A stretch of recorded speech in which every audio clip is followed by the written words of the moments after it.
Sai Chaitanya paramedical college लेकर आया है पैरामेडिकल काउंसिल और सरकारी नौकरियों के लिए उपयोगी पाठ्यक्रम।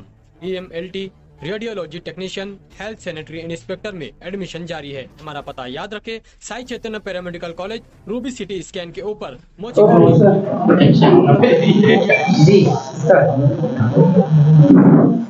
13 तारीख बरोज पीर शाम में 7 बजे से रात 10 बजे तक महाराष्ट्र के राज्यसभा के मेंबर जनाब इमरान प्रताप गढ़ी साहब लोकसभा के प्रचार के लिए मालेगांव तशरीफ ला रहे हैं। और मैं समझता हूं कि हम लोगों का जो भी अभी तक के इलेक्शन प्रचार कैंपेन शुरू है शहर के अंदर, धीरे धीरे खामोश सब चल रहा है। अब वक्त तो कम है, इसके लिए हमने इमरान प्रताप गढ़ी साहब को और प्रियंका जी से भी हमने टाइम मांगा था।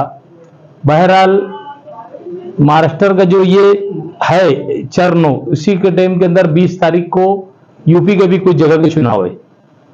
इसके लिए प्रियंका जी का आना नामुमकिन है। आज भी मेरी उनसे बातचीत हुई, उन्होंने कहा कि यानी नहीं आ सकते क्योंकि मुझे आप यूपी छोड़कर नहीं जाना है, और कुछ दिल्ली वगैरह का भी उन्होंने जिक्र किया। तो मैं समझता हूं कि ये जो जलसा होने जा रहा है इमरान प्रताप गढ़ी साहब का, ये पीर के रोज रहेगा। और मैं समझता हूं कि मालेगांव शहर की तारीख के अंदर इससे बड़ा जलसा ना होगा नहीं। इससे बड़े हम लोगों ने प्रचार करे और लोगों के बीच में गए और लोगों में एक उत्साहित सा है, क्योंकि इमरान प्रताप गढ़ी साहब वो तो खुद एक अच्छे कवि है, शायर है, और उनकी वजह से एक भारी भरकम लोग जुड़ते हैं। हम लोगों का मकसद है मालेगांव शहर के अंदर और का परसेंटेज 70 से ऊपर होना चाहिए। और मैं समझता हूं कि अल्लाह की जात पे इतना भरोसा है कि इस वक्त तो पूरे मुल्क के हालात और खास तौर पे महाराष्ट्र के हालात इतने अच्छे हैं कि मैं समझता हूं 48 के अंदर 30 और 35 के बीच के अंदर सीटें आने का अनुमान लगाया जा रहा है। क्योंकि आज भी मेरी सुबह महाराष्ट्र के प्रभारी चन्नी थैला जी से भी बात हुई। हम लोग और वजाद मिर्जा साहब थे, हम लोगों ने बैठ के कम से कम 15-20 मिनट सुबह आराम से बैठ के सब चर्चा किया। तो सब ने यही कर 30 और 35 के बीच में अपनी महाविकास अघाड़ी की सीटें आ रही है। तो उसके लिए हम लोगों ने आपको यहाँ पर बुलाया कि पीर के रोज सलामताबाद चौक में शाम में 7 बजे से तो रात 10 बजे तक एक जलसा होने जा रहा है, जिसकी सदारत हमीद भाई लकड़ी वाले शिवसेना के प्रमुख है, वो उनकी सदारत के अंदर हम लोगों ने ये रखा है जलसा। तो हम लोग आपके ताउन के चाहते हैं कि शहर के अंदर ये इसको आपके ताउन से शहर के अंदर लोगों को ज्यादा से ज्यादा मालूम पड़े, इसके लिए हमने आपको यहाँ पर बुलाया है। इमरान प्रताप गढ़ी का मतलब आ चुके हैं, उसके अलावा शहर में बातें चल रही है कि इनके अलावा कोई शहर आना चाहिए। 17 तारीख को आरिफ नसीम खान साहब और नाना पटोले साहब आने वाली है। असल में ये काम जो है, जो भी उम्मीदवार है इनका है किसको किसको यहाँ बुलाना है। शहर के अंदर पसंद होती है लोगों की। मैंने आज नाना से भी बात किया और आरिफ नसीम खान साहब को भी बोला, मतलब तुम 17 तारीख का हमको टाइम दो। असल में उनको लीडरों को अड़चन क्या है कि यहाँ वो हर शहर के अंदर मालेगांव छोड़ के सुबह में सभा होती है। मालेगांव एक शहर है, मैं समझता हूँ कि जहाँ रात में होती है। आप रात में जब वो यहाँ आते तो उनका हेलीकॉप्टर उड़ता है ना, हवाई जहाज उड़ता है, उनको रुक जाना पड़ता है उनको, इसके लिए वो दूसरी जगह जाते नहीं। तो मैंने बहुत उनसे रिक्वेस्ट किया, ये मेरे बुलाने के ऊपर यहाँ पर आ रहे। मैंने उनको लेटर दिया और ये किया इमरान प्रताप गढ़ी साहब को। नाना को भी आज जाकर नंदुरबार को रिक्वेस्ट किया कि साहब आप भी टाइम दीजिए। आरिफ नसीम खान साहब को भी मैंने बोला, क्योंकि पसंद ये शहर के अंदर ऐसा है, जो किसको पसंद करता है उसको बुलाए तो अच्छा रहता। हमने कन्हैया कुमार की भी मांग की थी और प्रियंका गांधी की, हम लोग 3 लोगों की मांग की थी। अब ये काम किसका है? जो उम्मीदवार है इसमें जोर लगाना चाहिए। जो बड़े लोग हैं उनके पार्टी के जो बड़े जिम्मेदार हैं उनको बोलना चाहिए कि भाई हम लोगों को ये हमको कैंपेन के लिए मालेगांव के अंदर होना। तो उन्होंने अभी तक के उनको तो ऐसा कि कभी यहाँ रहते थे कभी रहते, उन्होंने आज तक के मैं समझता कि मालेगांव के अंदर आप न्यूजन सब मिलकर लगा रहे, तो न्यूजन लगने की कोई लाइन दिख रही है ना। तो आपको याद तक के उन्होंने आजू बाजू में कल मीटिंग थी राधिका होटल के अंदर, वो आज से वहां का न्यूजन लगाना शुरू करे।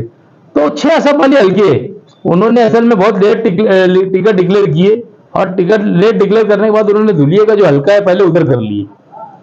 उसके बाद अब वो मालेगांव के अंदर जो किए आपको करके मतलब आउटर में गए। कुछ दिन बागलान के अंदर थे वो।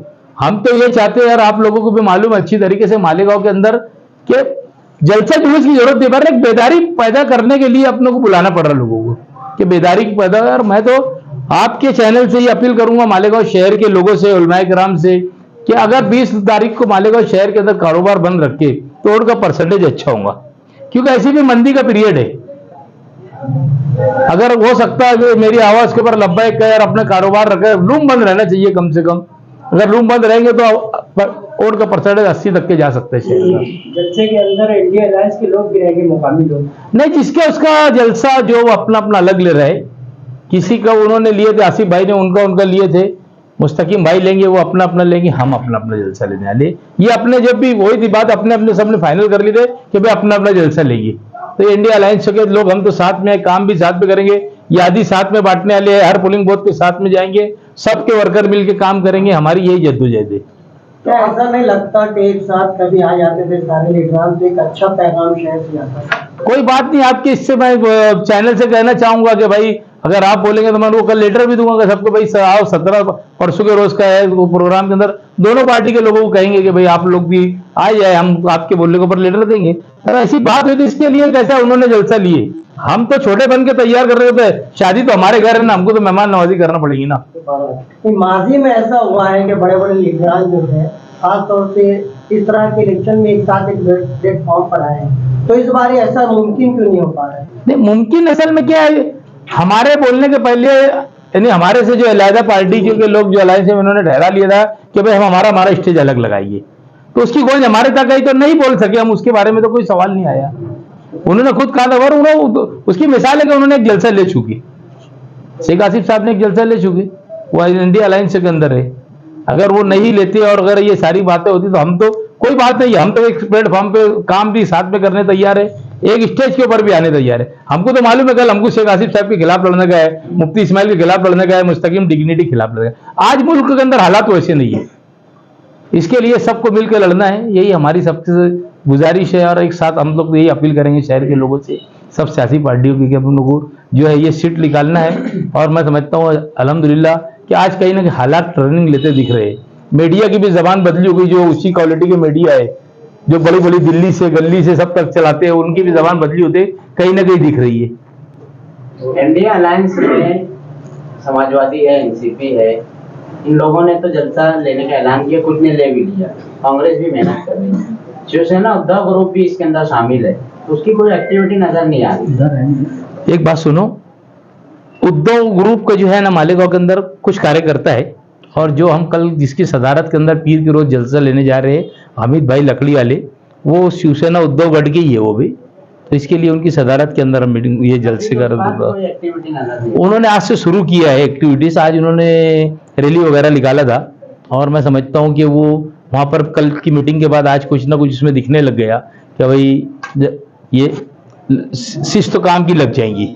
सिर्फ लोगों को तक स्लिप पहुंचाना है, चाहे पावर लूम वाला हो, चाहे मजदूर हो, चाहे हम्माल हो, चाहे शेतकरी हो, कांदे का शेतकरी हो, कापूस का हो, कोई भी चीज का शेतकरी हो, जिनके हाथ में स्लिप जाएंगी, मैं समझता हूं कि वो कांग्रेस पार्टी को और इंडिया अलायंस को वोट देंगे। क्योंकि सब 10 साल के अंदर यानी मार झेल के बैठ गए। जैसे अपने पुराने लोग बोलते थे ना कि भाई पहले शैतान को दिखता तो बेटा लाहुल वाला लाखों होता है, पढ़ना चाहिए, तो वैसे बात है भी बीजेपी के बारे में कि जब उसकी बात निकली तो सबको पढ़ लेना चाहिए। मुकाबला सख्त हो रहा है, इसलिए उधर थोड़ी सी मेहनत की जरूरत है, तो शिवसेना पुश करेंगी अगर आप कांग्रेस के अध्यक्ष से ऊपर पत्र व्यवहार करके। हमने जो हालात थे आज हमने वरिष्ठ लोगों को मैंने सब बता दिया, और परसों के दिन में रहता मंगल के रोज शरद पवार जी का भी जलसा है बागलान में, और उद्धव जी का जलसा धुलिया में हो गया, और मालेगांव के अंदर तो आप सब कंटिन्यू मेहनत, हम सब मिलकर मेहनत कर रहे हैं, उसका नतीजा तो आपको मालूम है अच्छा ही आने वाला है। तो ठीक है, लेट सवेर कर रहे हैं उम्मीदवार को। अभी उनका लड़का भी मिला था, हमने यही बोला कि भाई तुम काम की लाइन लगाओ, तुम मालेगांव के अंदर नहीं आएंगे चलेंगे, हम लोग यहाँ पर काम सब करेंगे, यहाँ की कोई शिकायत सब मिलकर नहीं आने देंगे। अच्छा, बीएलओ वगैरह को जो वोटिंग की जो बात है, पर्चियों को काफी तकलीफ आ रही है, कहीं वोट कटी हुई कहीं बटी हुई है, ऐसी सूरत में आप एहलियान शहर को क्या कहना चाहिए एहलिया ने शहर अपनी किस तरीके से जिम्मेदारी निभाए अगर उन तक कोई पहुंचा नहीं है? हम कल से 20 लैपटॉप लेके पूरे शहर के अंदर कुछ लोगों को बैठाने वाले हैं और वो उसके अंदर पेन ड्राइव के अंदर भी हमने लेकर आ गए, उस सब को देकर और वो पूरा कामकाज की शुरुआत करेंगे। यानी कहीं ना कहीं ऑड मिलेंगी। अभी हमारे इधर समझता हूँ ये कुछ सामने के पट्टे के अंदर 250 ऑड सलामताबाद की दर आ गई। कितनी ऑड आ गई? 250 ऑड सलामताबाद की दर आ गई। मैंने फोन करके उनको बोला कि भाई तुम इधर आओ, अपने तैयब भाई को, तैयब भाई आए थे शायद, उन्होंने देख कर गए और वो स्लिप का ये करेंगे। देखो नियोजन करने के लिए जो है ना कार्यकर्ता बीएलओ के बस के काम नहीं है ये, उनके साथ सब पार्टी के वर्कर लगेंगे, जिनको जान पहचान है, जिनकी सब है, वो लोग लगेंगे तो ही स्लिप बढ़ पाएंगी। हम कल सवेरे से 20 कंप्यूटर का पूरा इंतजाम करके शहर के अंदर टप्पे टप्पे के अंदर मंडप लगा के और कामकाज की शुरुआत कर रहे। और मैं समझता हूँ वो शुरुआत अगर कल से हो गई तो हो सकता है कि अभी 80-85% स्लिप बढ़ जाए शहर के अंदर। स्लिप बढ़ने का ही मतलब है क्योंकि वो नाम के अंदर उन्होंने जो यादी स्टैम्प जो किए, उन्होंने स्लिप जो दी है उसके अंदर फोटो नहीं है। और अगर इस्लामपुरे में मेरा घर है तो मेरे घर के इस्लामपुरे के अंदर उन्होंने नाम नहीं दिए, सिर्फ इस्लामपुरा प्रभाग करके डाल दिए उन्होंने, घर नंबर नहीं डाले। सबसे बड़ी अड़चन ये है। मैंने इस बात की तकरार प्रांत साहब के पास जाकर सौदा किया था। बहरहाल अब उस पर कितना अमल कर रहे वो नहीं कर रहे। हम कल जब बैठे थे इंडिया अलायंस के तीनों चारों नेता लोग, उनसे हमारे सब हमने बात किए तो वो आज अपने को रात में फोटो वाली स्लिप पूरे शहर को लाके देने वाली, और वो अपने कार्यकर्ता लोगों को लेकर अपन सोशल वर्कर के जरिए उसको बांटने का काम 2-3 दिन के अंदर करेंगे और इंशाअल्लाह ताला काम की शिस्त लग जाएगी। लेकिन देखो